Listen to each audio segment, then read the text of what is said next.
नमस्कार दोस्तों, आप सभी का स्वागत है द्वात एजुकेशन और अन अकेडमी में। तो आज आरबीआई ने लॉन्च किया है डिजिटल रूपी। जी हाँ, आपने बिल्कुल सही सुना। अब आप लोग बोलोगे कि सर इसको तो हमने एक महीने पहले भी सुना था। तो वो जो एक महीने पहले जो किया गया था वो था आप लोगों का डिजिटल रूपी, लेकिन वो था आपका होलसेल के लिए, है ना। और आज जो लॉन्च किया गया है वो किया गया है आपका रिटेल, यानी कि जिसको हम जानते हैं खुदरा। अब आप बोलोगे सर ये होलसेल और आप जो रिटेल बोल रहे हैं ये क्या, जरा शॉर्ट में समझाइए। तो आइए बिल्कुल छोटी सी आसान सी भाषा में मैं आपको बताता हूं। होलसेल का मतलब होता है जैसे अगर आप कहीं पर आलू खरीदने गए हैं तो आपको आलू जो है होलसेल में अगर मिलेगा तो आप एक बोरा यानी कि 1 बैग आलू खरीद कर लाएंगे। अगर आपको लैपटॉप खरीदना है तो आप लॉट में यानी कि खूब सारा लैपटॉप खरीद कर लेकर आएंगे, ठीक है। लेकिन जो रिटेल प्राइस जो रहता है जिसको हम लोग जानते हैं, जैसे कई बार आपने देखा होगा आप जब आइटम खरीदते हैं तो यहाँ पर ऐसा लिखा रहता है MRP यानी कि मैक्सिमम रिटेल प्राइस, यानी कि खुदरा मूल्य। मतलब एक प्रकार से जो चिल्लर जो आइटम्स होते हैं या फिर चिल्लर जो खरीदारी जो करी जाती है, छोटी छोटी जो खरीदारी करी जाती है उसको हम लोग जानते हैं रिटेल प्राइस, ठीक है। तो ये जो रिटेल यूजर्स के लिए जो आज जो लॉन्च किया गया है वो है आप लोगों का आरबीआई का डिजिटल रूपी या फिर ई रूपी, जिसको हम लोग बोल सकते हैं डिजिटल रूपी ई फॉर्म आर, यानी कि आप लोगों का रिटेल के लिए, ठीक है। ओके। अब सर सबसे बड़ा सवाल यह है कि ये बाकी जो आपका पैसा है, यानी बाकी जो अभी तक चला आ रहा था, जो मनी जो करेंसी जो चली आ रही थी, उससे किस प्रकार से अलग होने वाला है। आइए एक सुंदर से उदाहरण से आपको मैं समझाता हूं। सपोज ये मेरे हाथ में आप लोगों को कुछ नजर आ रहा है, ये देख सकते हैं आप, दिस इज करेंसी, या फिर एक प्रकार से बोल सकते हैं कि ये हमारे पास नोट है ना। इस नोट की अगर मैं वैल्यू की मैं बातें करता हूं बेटा, 200 के मेरे पास दो नोट है यानी कि 400 रुपए हैं ये।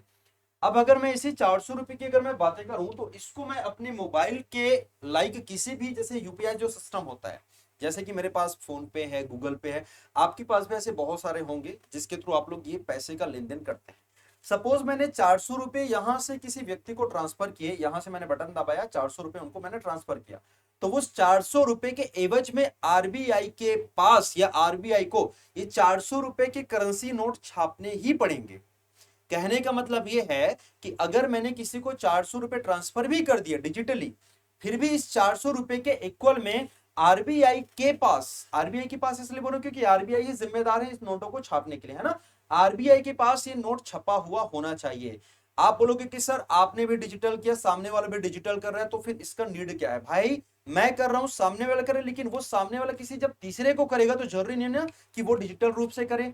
इनफैक्ट अगर उसने लिया भी है तो जब वो यूज करेगा तो हो सकता है उसको कैश की जरूरत पड़े, तो उसके इक्वल के आपको नोट जो है वो छापने पड़ेंगे। ये सबसे बड़ा डिफरेंस है, ठीक है। तो सर ये जो डिजिटल रूपी की जो आप यहां पर बातें कर रहे हो, है ना, क्या इसमें किसी भी प्रकार से करेंसी की नीड नहीं रहेगी क्या? तो आपका जवाब है जी नहीं। किसी भी प्रकार से आपको यहां पर करेंसी की नीड नहीं रहेगी। ये ठीक उसी प्रकार से काम करेगा जैसे कई बार आपने देखा होगा कि आपके मोबाइल में जब आप ट्रांजेक्शन करते हो गूगल पे या फोन पे या जो भी मेथड से, तो कई बार आपको कैशबैक मिलता है। बोलने का कैशबैक जरूर रहता है, लेकिन वो कहां पर जाके ऐड हो जाता है, आपके इस वॉलेट में जाके ऐड हो जाता है।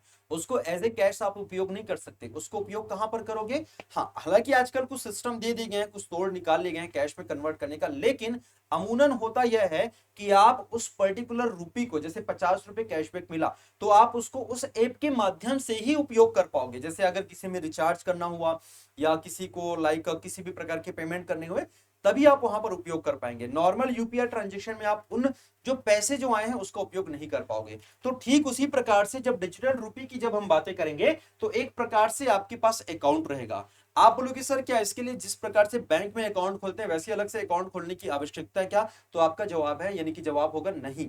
आपको अलग से किसी भी प्रकार के अकाउंट की नीड नहीं होगी। सिंपल एक लाइक आपके नाम से कुछ वॉलेट रहेगा, उस वॉलेट में आप इसको रख सकते हो और ये बिल्कुल सेफ रहेगा। किसी भी प्रकार की आपको टेंशन लेने की नीड नहीं रहेगी। अनलाइक क्रिप्टो करेंसी, अनलाइक आपका जो बिटकॉइन एंड ऑल, वैसे प्रकार से आपको ज्यादा टेंशन लेने की नीड नहीं रहेगी।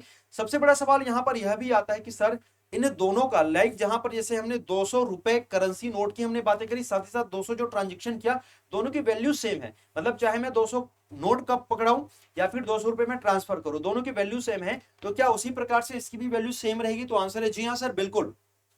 आप 200 रुपए कैश पकड़ाइए, 200 रुपए आप ऑनलाइन ट्रांजेक्शन में दीजिए, या फिर 200 रुपए आप यहां से डालिएगा, इनकी वैल्यू से वो आपको सेम रहने वाली है।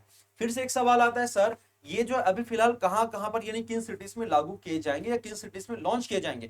तो स्टार्टिंग में इनिशियल फेज में 4 सिटी में लॉन्च किए गए। इनके नाम आप लोग जरूर याद रखिएगा।